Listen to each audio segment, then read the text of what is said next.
Vamos a iniciar la sesión solemne de posesión del doctor Ricardo Bonilla como miembro correspondiente de nuestra academia. Entonces vamos a leer el orden del día.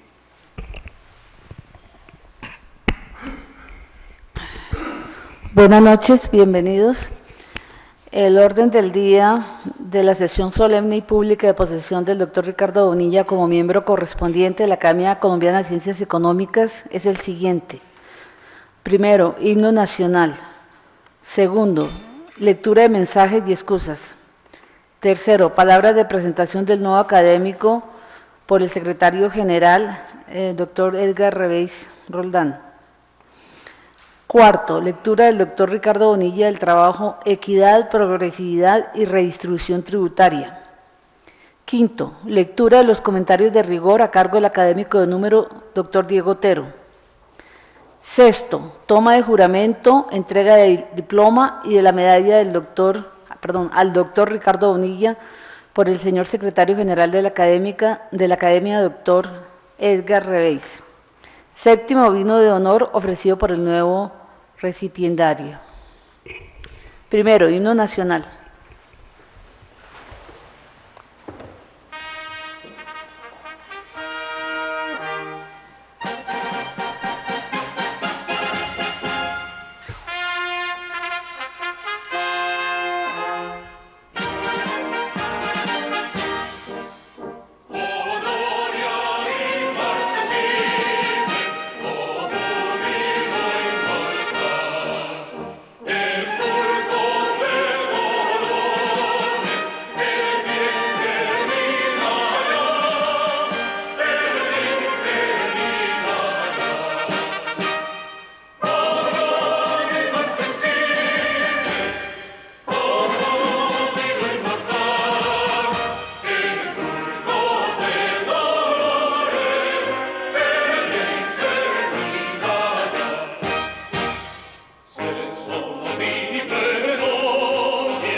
Segundo, lectura de mensajes y excusas.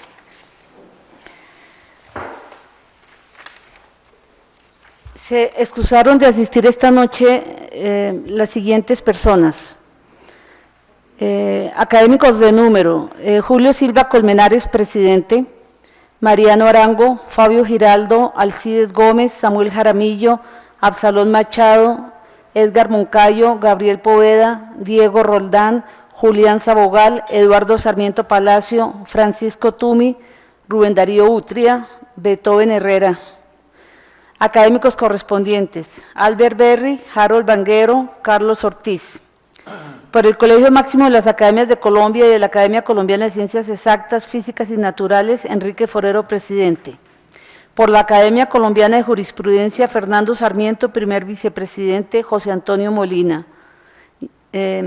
Adicionalmente, Janet Yija Tobar, ministra de Educación Nacional, Mauricio Cárdenas Santamaría, ministro de Hacienda, Clara López, ministra de Trabajo, María Claudia Lacouture, ministra de Comercio, Industria y Turismo, Simón Gaviria, director nacional de Planeación, Enrique Peñalosa, alcalde de Bogotá, padre Jorge Humberto Peláez, rector de la Universidad Javeriana, Juan Carlos Henao, rector de la Universidad Externado de Colombia.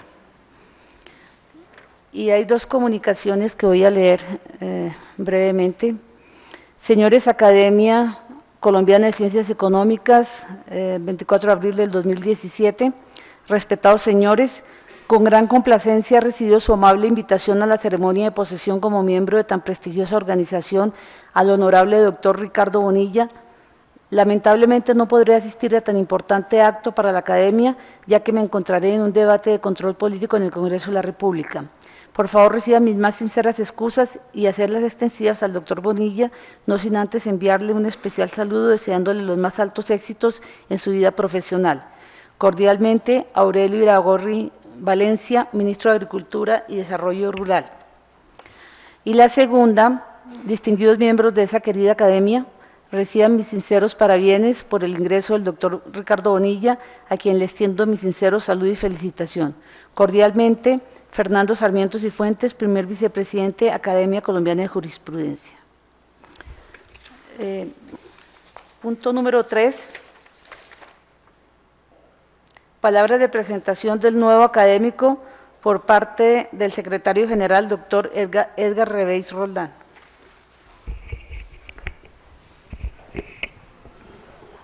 Bueno, buenas tardes, señores miembros de la mesa, señores académicos que están presentes y ustedes los asistentes.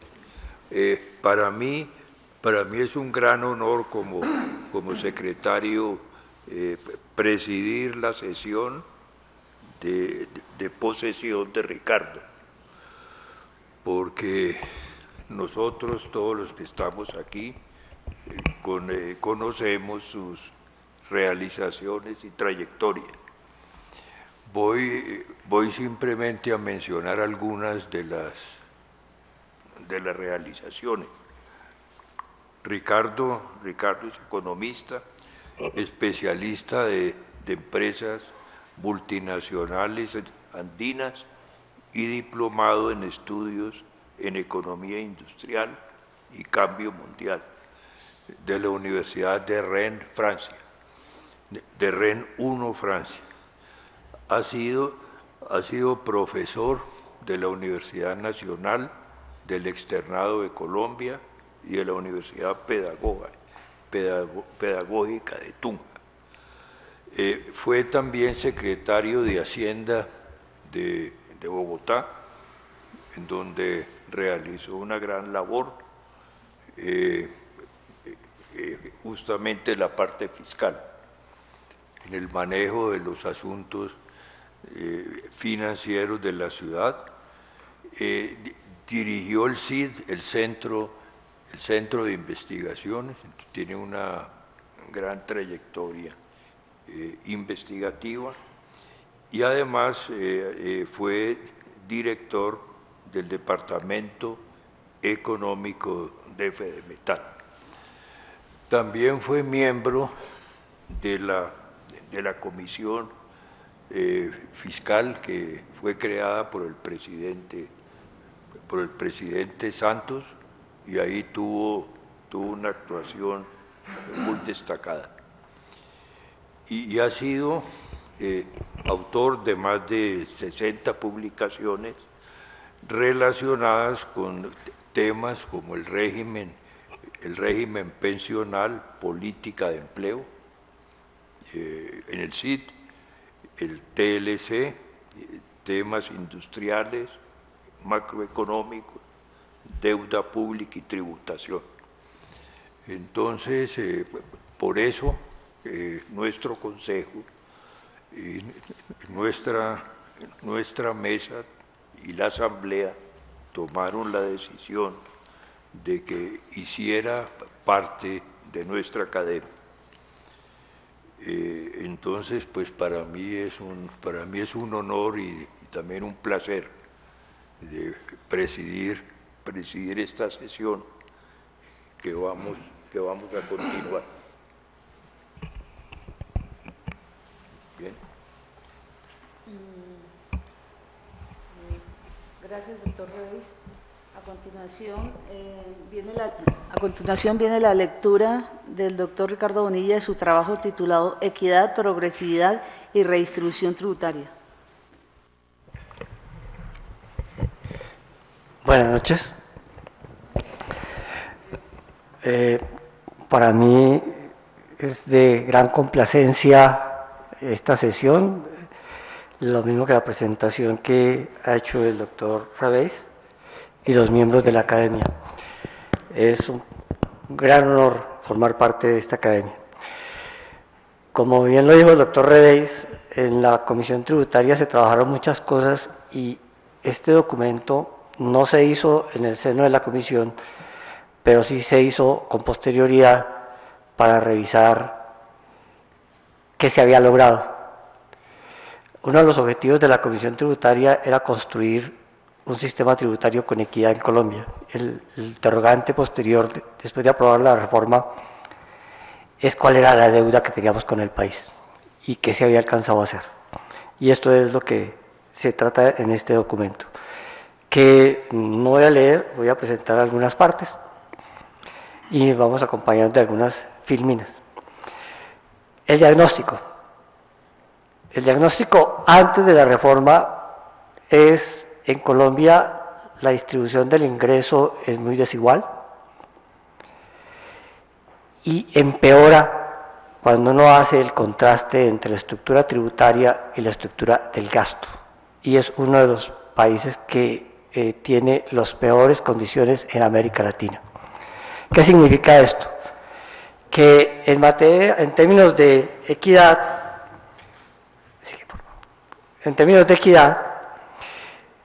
entendiendo el ingreso de mercado, el Gini colombiano, ¿puede seguir? El Gini colombiano, este cuadro es referente, este es un trabajo que hizo el BID en el año 2011, es previo a todas estas discusiones de reformas, y específicamente para Colombia, el Gini de mercado, es decir, los ingresos antes de intervención del Estado, es de 0,53. Está 2,68 por encima del promedio latinoamericano, que es de 0,50. La discusión en Colombia es si la estructura tributaria logra mejorar el Gini y si la intervención del Estado en materia de gastos también lo logra hacer. El diagnóstico es bien opuesto a eso. Después de la estructura tributaria, el Gini mejora a 0,8. Y después de la intervención en el gasto, el Gini no mejora nada, retrocede. Cuando uno termina haciendo una combinación entre qué pasa con el Gini o con la distribución del ingreso en términos de los tributos, baja a 0,8 cuando considera renta y se convierte en 0,7 cuando le incorpora el impuesto al valor agregado. Y cuando examina la estructura del gasto, se tiene un panorama muy desigual, y aquí está Jorge Iván, que forma parte de la Comisión del Gasto, y le van a tener que plantear unas soluciones a eso. La situación es, cuando uno examina el Gini de mercado 0,53 y le añade el gasto en pensiones, el Gini se vuelve 0,537. Es decir, hay un retroceso exclusivamente con el tema pensional de 0,6. Cuando uno le pone las otras transferencias, el Gini vuelve a su condición inicial, 0,531. Es decir, lo que hicimos fue, con el gasto pensional, obtener mayor desequilibrio, y con otras transferencias, llámese familias en acción, gasto en salud, gasto en educación, volvemos a la situación original. Cuando a eso le agregamos la carga tributaria, le ponemos la carga tributaria y la cotización en seguridad social y construimos el ingreso disponible, que es la cuarta columna, llegamos a un Gini de 0,52. Es decir, lo curioso de esto es que cuando llegamos al 0,52 de ingreso disponible en Gini, estamos 4.39 por encima del promedio latinoamericano. En términos genéricos y de comparación, la situación colombiana empeoró respecto al conjunto de América Latina. Si ustedes observan el mismo cuadro, Argentina mejora 6.7, Brasil mejora 7.1 y Uruguay mejora 6.8. Colombia apenas se mueve 1.1. Eso es todo lo que sucede aquí después de intervenir tributariamente y en materia de gastos. Ese es el gran desequilibrio que tiene. La gran deuda colombiana. Aquí hay otros cuadros sobre Gini. ¿Podemos seguir? Sí. El impacto real, después de hacer todos estos ajustes, es el de que en Latinoamérica mejora el Gini 2.82, distribuido en un punto de mejora por el impuesto de renta y 1.82 por mejora en transferencias, es decir, por gasto público. El común denominador en distintos países latinoamericanos es que el Gini mejora más por el lado del gasto que por el lado tributario. En Colombia, la situación es de que el Gini solo mejora 1.1 y de esos 1.1, 0.8 es por impuestos, estructura tributaria y 0.3 por transferencia. Es decir, nosotros logramos mejorar más por el lado de la estructura tributaria, que no es la más justa ni la más equitativa, y empeoramos por el lado del gasto. Y ahí el tema, vuelvo a señalar, específicamente el más grave es el de las pensiones.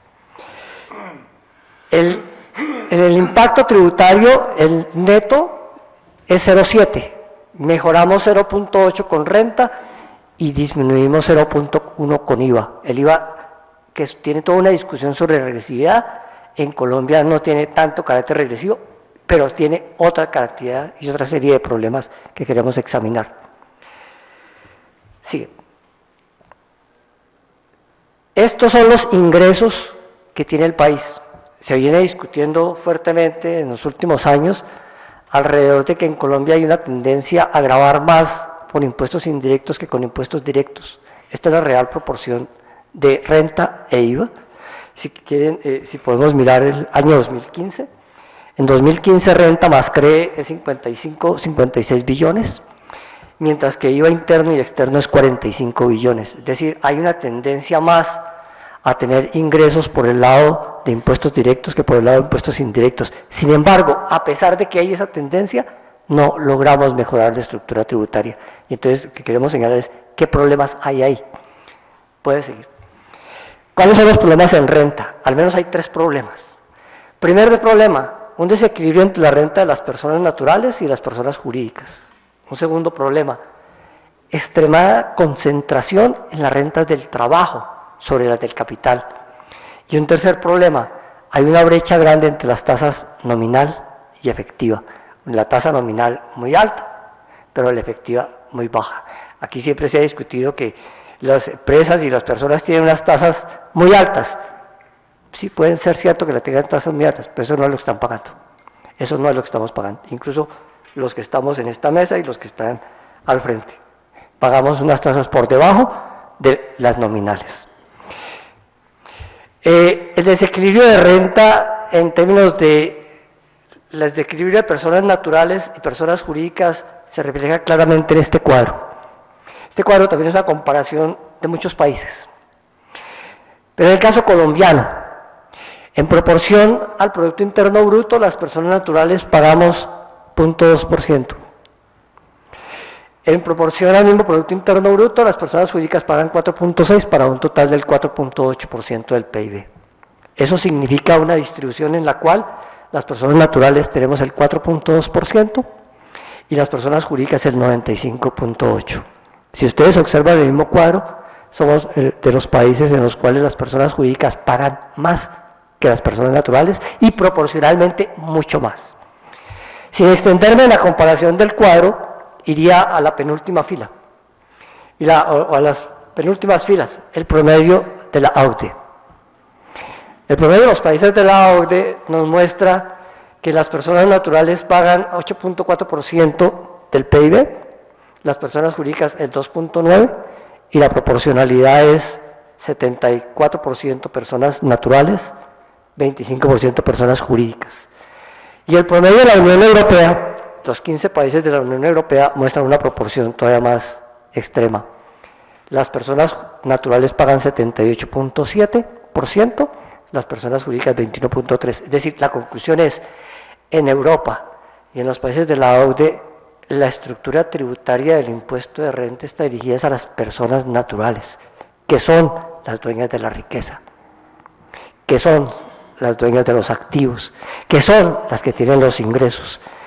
En América nos hemos ido para el otro lado diciendo que son las empresas las que tienen la riqueza y hemos incorporado dentro de ellas a los propietarios. Hemos creado una enorme distorsión allí.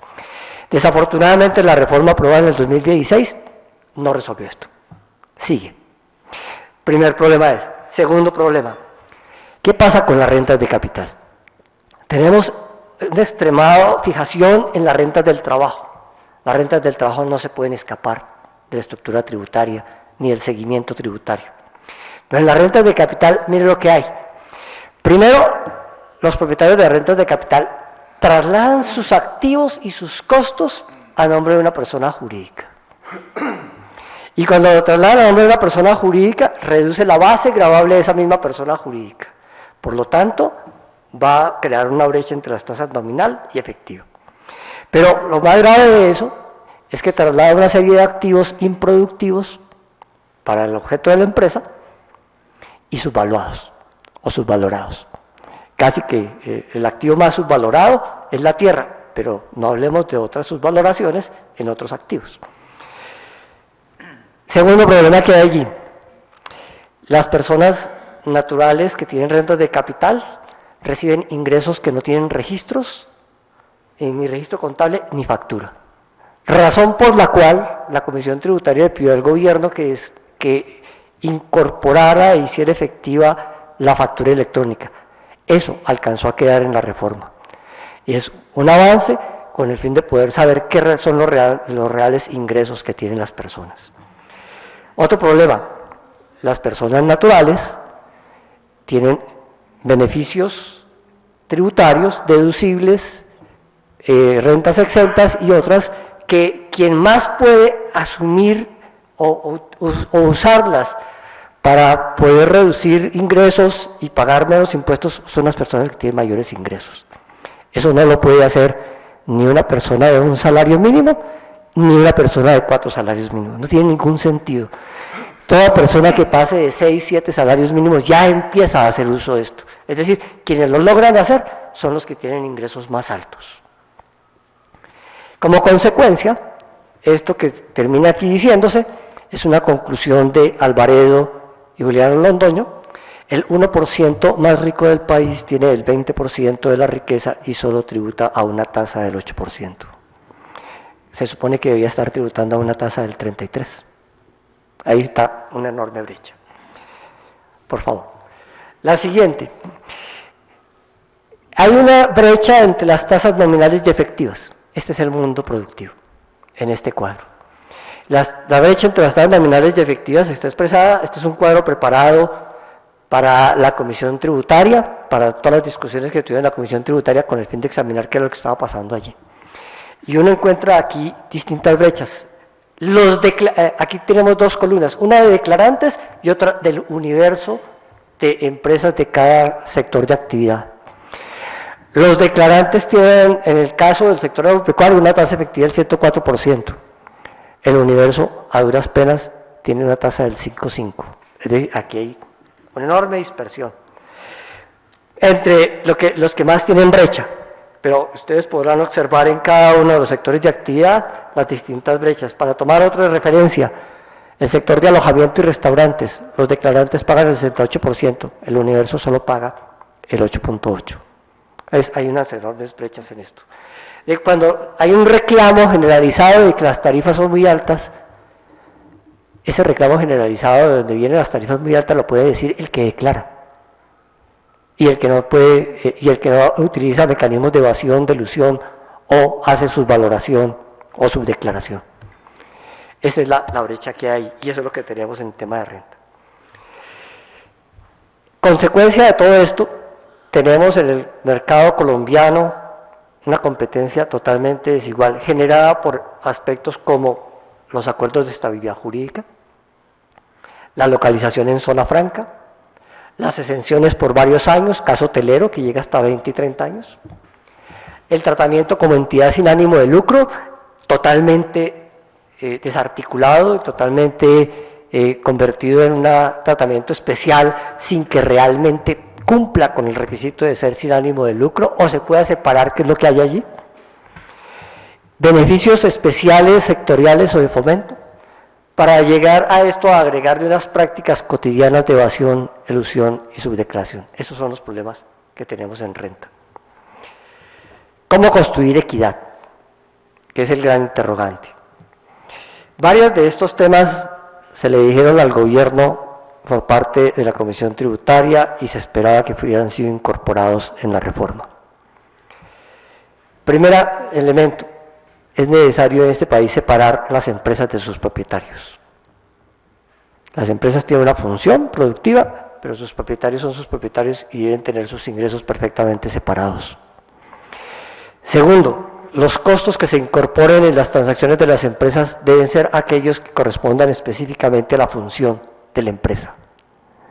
Pero no, las empresas le pagan los costos a los propietarios y reducen la base gradual. Es peor aún en las entidades sin ánimo de lucro, porque no se sabe ni siquiera cuál es el ingreso de los ejecutivos de las entidades de sin ánimo de lucro, que se supone no tiene propietarios. Tenemos la necesidad de que haya mayores tributos a las rentas de capital y a las pensiones altas. Aquí hay una discusión sobre el tema pensional. Se le dijo al gobierno, grave las pensiones por encima de 10 salarios mínimos. Un enorme lobby en el Congreso para decir que íbamos a gravar las pensiones de un salario mínimo. Y con ese enorme lobby se cayó el tema. Porque no, era la pensión de salario mínimo. Lo que se le dijo al gobierno fue las de 10 salarios para arriba, que son 80.000 personas. Hay 2 millones de pensionados en Colombia. Bueno, Jorge Iván tiene las cifras y allá van a tener que examinar el tema más ampliamente. Mayores beneficios, hay que examinar cuál es el límite de los beneficios para tener un límite, un tope menor. El tope que había no tenía tope, mejor. Con esta reforma alcanzó a ponérsele un tope en 104 millones de pesos por persona. Pero 104 millones de pesos por persona sigue siendo 9 salarios mínimos. Es decir, usted tiene todo el ingreso de una persona y le logra deducir hasta 9 salarios mínimos. Las personas de 3, 4 salarios mínimos no son las que están accediendo a estos beneficios. Ahí seguimos colocándole a las personas de mayores ingresos una restricción de pago, una restricción tributaria.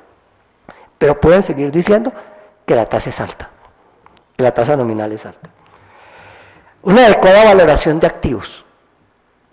Una de las propuestas más importantes que se hizo el gobierno fue adopte las normas NIF y logre con las normas NIF 2 cosas: valoración adecuada de activos y que solamente entre como costos contables aquello que corresponda a la función de las empresas, a la parte misional de las empresas, y con eso se puede depurar mucho de esto. Está adoptada las normas NIF, pero le habían llevado 2 años de retraso en reglamentarla. Y la reglamentación que existe es 10 veces más voluminosa que la que tiene el Reino Unido. De tal manera que uno finalmente no sabe qué va a pasar a ella. Y finalmente, hay que darle un tratamiento a los paraísos fiscales. El cálculo que hay es que puede haber en los paraísos fiscales 300 billones de pesos.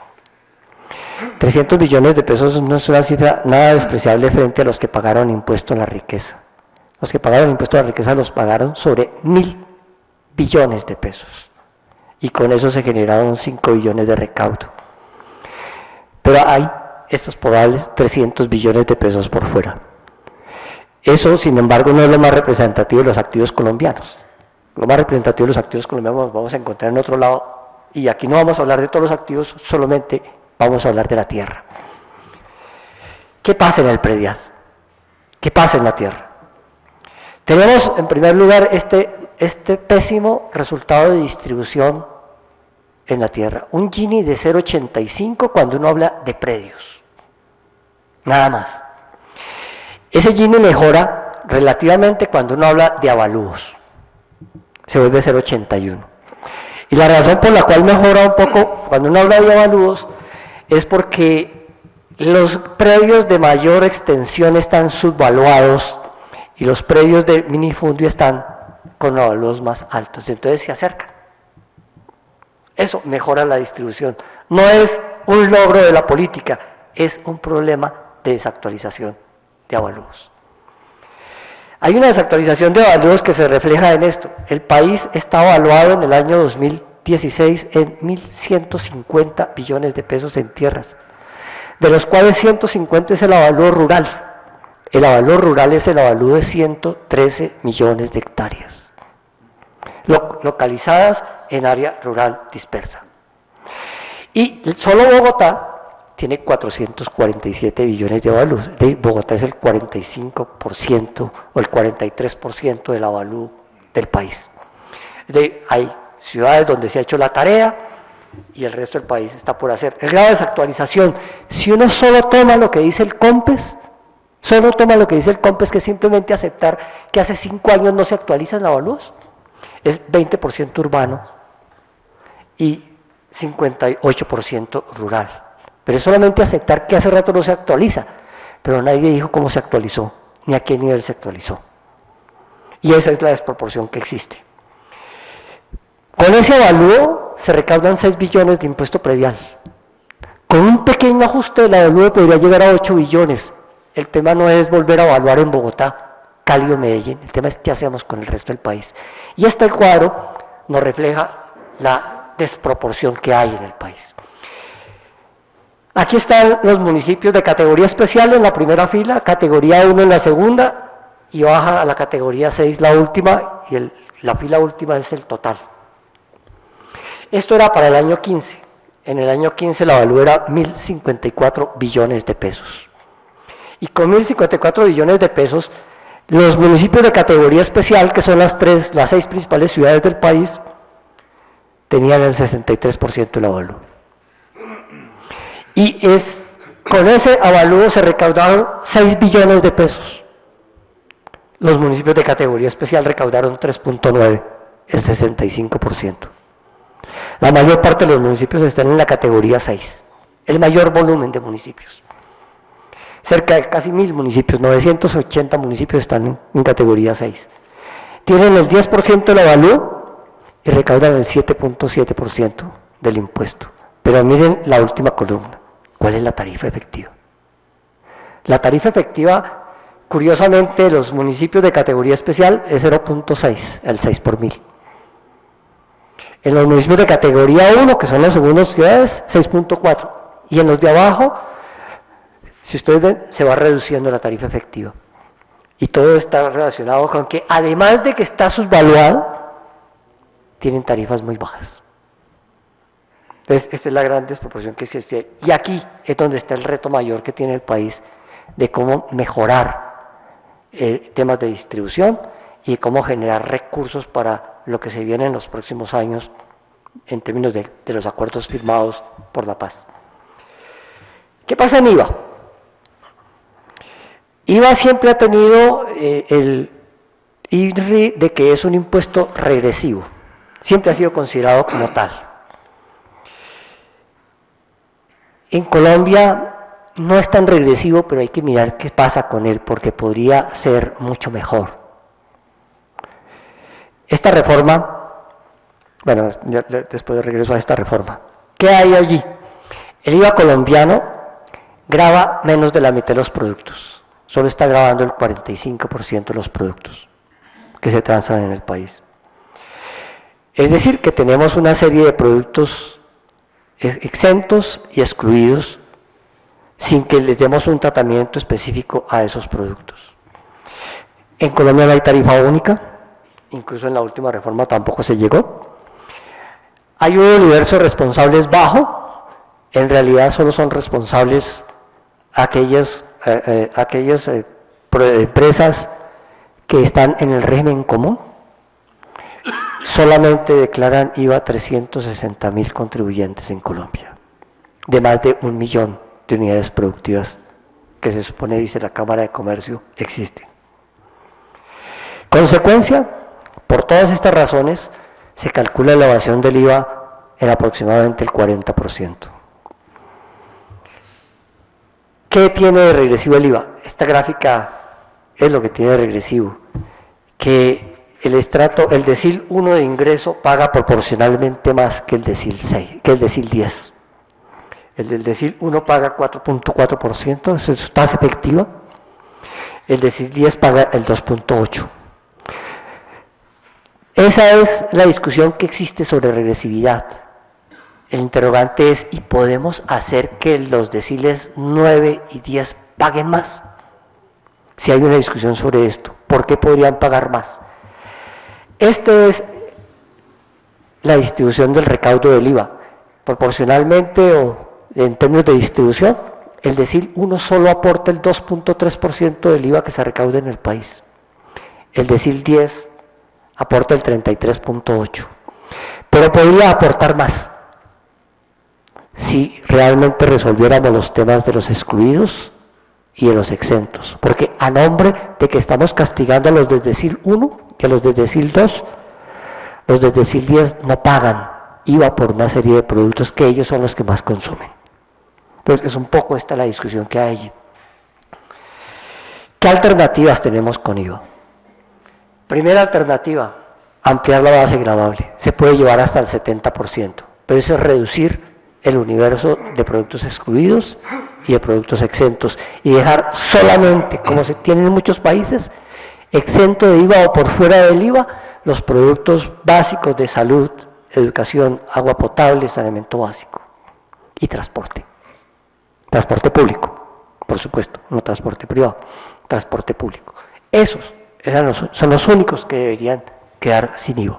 Hoy no tienen IVA, pero no lo deberían tener.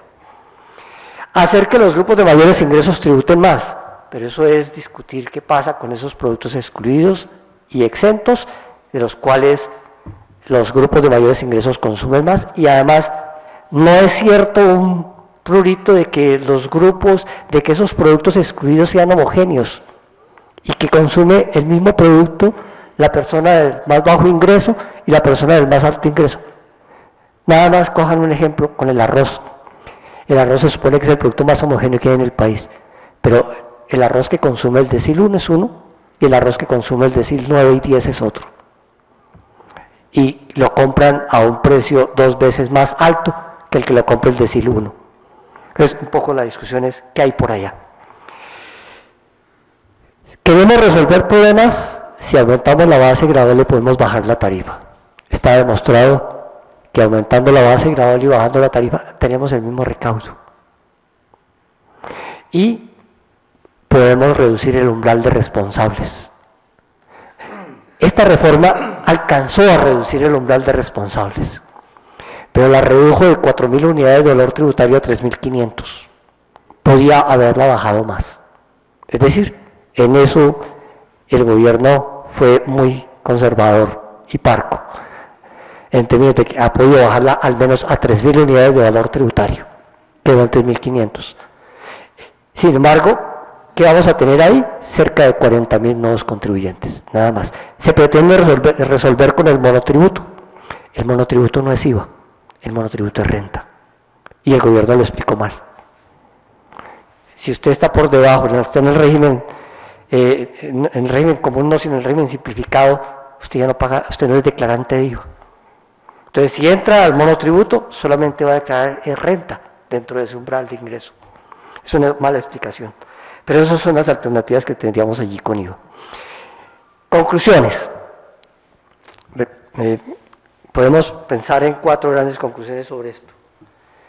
La reforma tributaria se llevó a cabo. La conclusión es, fue una oportunidad perdida. No resolvimos los problemas de renta. El gobierno se concentró en resolver un problema de caja y por eso la reforma se concentró en IVA. Y el IVA pasó de 16 a 19. Pero pasó de 16 a 19 sobre la misma canasta del 45% de productos que ya venían grabados y que vienen grabados desde hace más de 2 décadas, casi 3 décadas. No se ha cambiado la estructura. Se perdió la oportunidad de grabar rentas de capital más allá de dividendos, e incluso el gravamen a los dividendos fue simbólico. El gravamen a los dividendos es algo que va hacia quiénes son los que reciben dividendos en Colombia. Y la mayor parte de receptores de dividendos en Colombia son empresas jurídicas, personas jurídicas y holding. Y esas quedaron por fuera del impuesto de dividendos. Es decir, solo quedaron grabados con dividendos las personas naturales. Y les quedó una puertica. Si usted es persona natural y tiene que pagar el impuesto de dividendos, no es sino que se transforme en una sociedad anónima simplificada y se acabó. Deja de pagar impuesto de dividendos. Es decir, esto fue una reforma inocua frente a ese tema.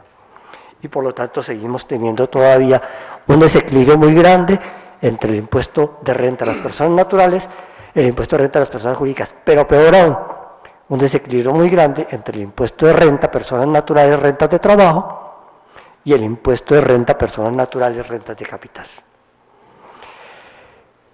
En materia predial, el gobierno le quedó viendo al país la reforma territorial. Se está esperando que en Fast Track incorpore algo dirigido a actualizar catastros y a mejorar avalúos. Y que con esas fuentes es que se pueda abordar de los territorios la distribución de inversiones en temas de paz, porque es allá donde se va a generar. Pero ¿qué ingresos van a tener los territorios para absorber eso? Por lo menos los municipios. Se espera que allí se pueda lograr algo más en términos de valores reales. Y una última conclusión. El IVA ha sido tomado siempre como un impuesto regresivo y no se ha discutido a profundidad qué es lo que hay ahí. Creo que vale la pena discutir el IVA sin temores. Muchas gracias.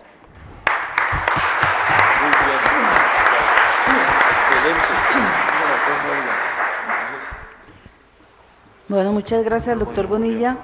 Seguimos entonces con la lectura de los comentarios de rigor a cargo del académico de número Diego Otero. Doctor Bonilla, doctor Edgar Rebey, secretario, doctora Consuela Ahumada, señoras y señores asistentes. El trabajo del nuevo académico Ricardo Bonilla sobre equidad, progresividad y distribución tributaria en Colombia está referido a un periodo de tiempo determinado, muy relacionado con los estudios sobre la reforma tributaria de 2016. El profesor Bonilla nos presenta su visión basada en su experiencia como miembro de la Comisión de Expertos Tributarios y es consciente de deficiencias de la reforma tributaria aprobada en 2016. Abordan en el trabajo fundamentalmente los temas del impuesto de la renta de las personas y las empresas, el IVA y el impuesto predial. Menciona aspectos como los paraísos fiscales, la corrupción y la evasión, pero sin concentrarse demasiado en ellos. El ensayo del doctor Bonilla encaja dentro de una de las discusiones más importantes que realizan los economistas, como es el tema de la distribución de ingresos y su influencia sobre el crecimiento económico. La pregunta es, ¿qué relación hay entre crecimiento y distribución de ingresos? Es decir, ¿mayor crecimiento disminuye o no la distribución de ingresos? ¿O esto obedece a otros factores? Hay una corriente que afirma que la distribución de ingresos no importa y que no tiene ningún efecto sobre el crecimiento económico. Otra posición responde que la distribución de ingresos es un asunto de suma importancia por razones de equidad y que se afecta el desarrollo económico. El doctor Bonilla deduce que la distribución de ingresos de los hogares ha cambiado muy poco en Colombia y que es muy inequitativa.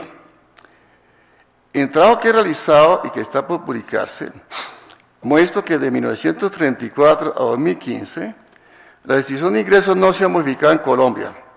Siempre ha sido desigual y en periodo de erosión esto ha sido mínimo. Casi siempre hemos tenido un coeficiente Gini por encima de 0.5, lo que nos ha colocado entre los 10 países más desiguales del mundo. Pero visto desde un periodo largo, de 1934 a mediados de los 70 empeoró la distribución.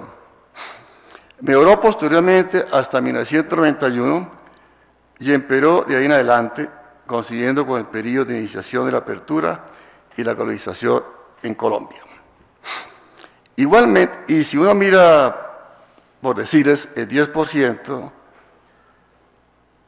recibe el 40%, el 10% de los hogares superiores recibe el 40% de los ingresos, y el 10%, los más bajos, menos del 10%, con una relación casi de 5 veces más, muy superior a la mayoría de los países del mundo. Igualmente, la distribución de la tierra y de los activos de capital es excesivamente concentrada. En cuanto a la tierra, el índice de concentración por el tamaño de los predios ha estado, desde que se conocen estadísticas, por encima del 0.8. Igualmente, la concentración de capital medida por el número de acciones es excesivamente alta, por encima de 0.9. Entonces, Colombia es un país con una distribución de ingresos monetarios de los hogares o de las personas, de la tierra y del capital accionario muy concentrados, entre las peores del mundo, que nos hace un país en el cual unas pocas personas concentran un gran poder económico y como consecuencia el poder político.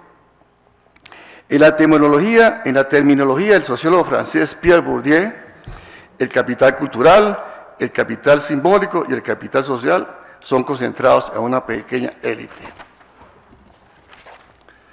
Esto nos lleva a que los economistas debemos influir en las políticas económicas, no solamente para crecer más rápido, sino para hacerlo teniendo en cuenta las consecuencias sobre la distribución de ingresos. En este sentido, si estamos de acuerdo en que hay que disminuir las desigualdades, que son tan enormes en Colombia, hay que impulsar propuestas. Una de ellas es la que tiene que ver con el impuesto predial, como lo propone el profesor Bonilla. Este debe aumentar tanto las áreas urbanas y especialmente rurales, y para no afectar a los pequeños propietarios, establecer un impuesto predial diferencial, pero que se cobre efectivamente. En segundo lugar, hay que ir contra todo tipo de exenciones o trucos de los accionistas y las empresas, sin incentivo para disminuir la tributación, así como eliminar muchas exenciones que no tienen razón de ser, que siempre se justifican por diferentes razones y que lo que hacen es favorecer al capital contra el trabajo. Por ejemplo, gravar las utilidades distribuidas sin excepción, no como se aprobó en la reforma tributaria de 2016. Es una lástima que no se aprovechó la reforma tributaria de 2016 con sentido de mejorar la distribución de ingresos, sino que se aprobó con un criterio meramente fiscalista para aumentar los ingresos del Estado y cumplir con la regla fiscal. Da la impresión que las autoridades económicas y la misma Presidencia de la República solo se defienden los intereses del capital. En otras palabras, el capital político es una perfecta represión del poder económico en Colombia, y si no hay cambio en el mismo que refleje más los intereses de la mayoría, no será posible que la distribución de ingresos mejore en Colombia. El doctor Bonilla comienza haciendo una comparación para el año 2011 del coeficiente Gini para 17 países de Latinoamérica, de acuerdo con estudios del BID, o de la CEPAD, no me acuerdo, BID, ¿no? Para diferentes situaciones de distribución de ingresos, de mercado de ingresos más pensiones, ingresos más transferencias y pensiones e ingresos disponibles, el coeficiente Gini de Colombia está situado entre los 4 países de la muestra peores, solamente superado por República Dominicana, Chile y Honduras. El mejoramiento después de impuestos muy poco al pasar a Gini de 0.51 a 0.52, siendo Colombia el de menores reducciones. Es decir, la política fiscal poco influenciada en mejorar la distribución de ingresos. Pero entre la política fiscal, la tributación tiene un mayor impacto que las transferencias. La mejora 1.1 puntos se desagrega en 0.8 por el efecto tributario y 0.3 por transferencias. En cuanto al IVA, el impacto es regresivo, mientras el impuesto de renta mejora levemente la distribución. La estructura tributaria 2016 favorece el capital en contra del trabajo. Todos los beneficios y exenciones favorecen al capital accionario y a la tierra y a los grupos de altos ingresos. Esta es una situación que caracteriza a Colombia desde hace decenios de años, aún puede decirse que desde la colonia. Es una muestra del papel dominante de las élites en Colombia, inicialmente vinculadas a la tierra y el comercio, y después al capital manufacturero y financiero. Ninguna reforma tributaria ha cambiado esta situación, porque las clases que dominan la política, la burocracia, la rama judicial y los medios de comunicación no lo permiten. No es un asunto de buenos estudios e investigaciones, simplemente no existe la voluntad política porque el sistema no lo permite.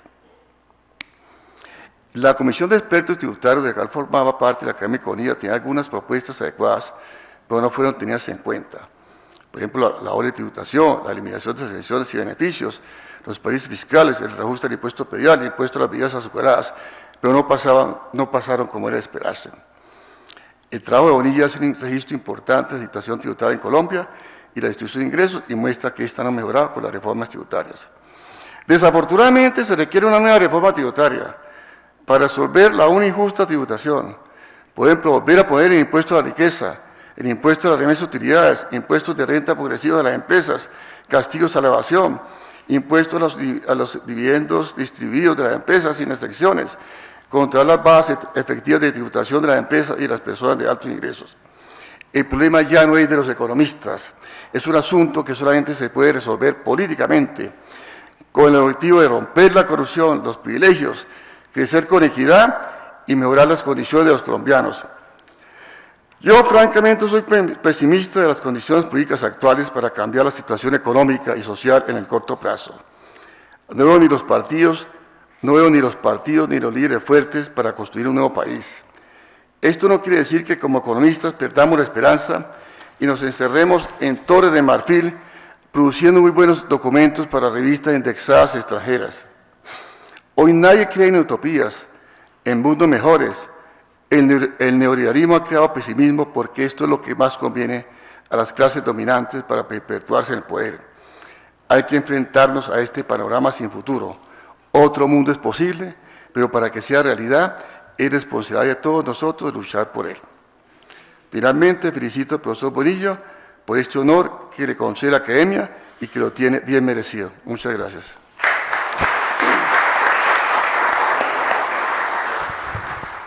Bueno, muchas gracias al doctor Diego Otero por estos comentarios y a continuación viene la toma de juramento, la entrega del diploma y de la medalla al doctor Ricardo Bonilla. Por favor, nos ponemos de pie.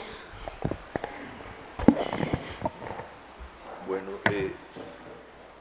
vamos a hacer la toma.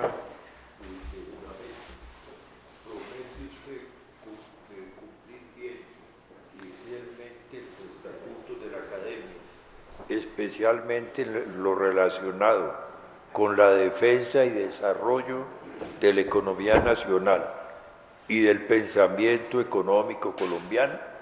Si así fuere, la sociedad y la academia lo exalten, si no lo censuren.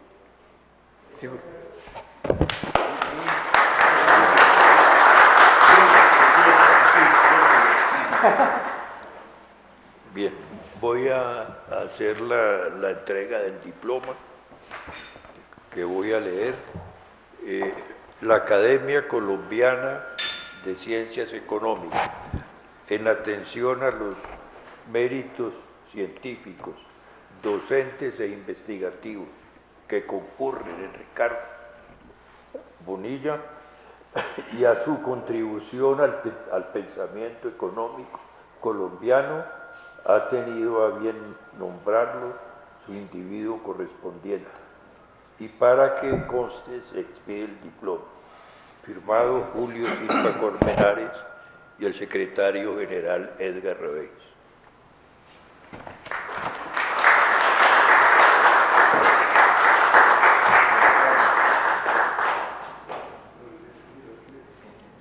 Y vamos a imponer la medalla.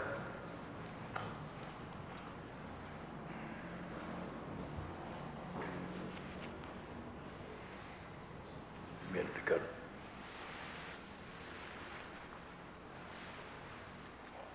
Bueno, muy bien y felicitaciones. Muchas gracias.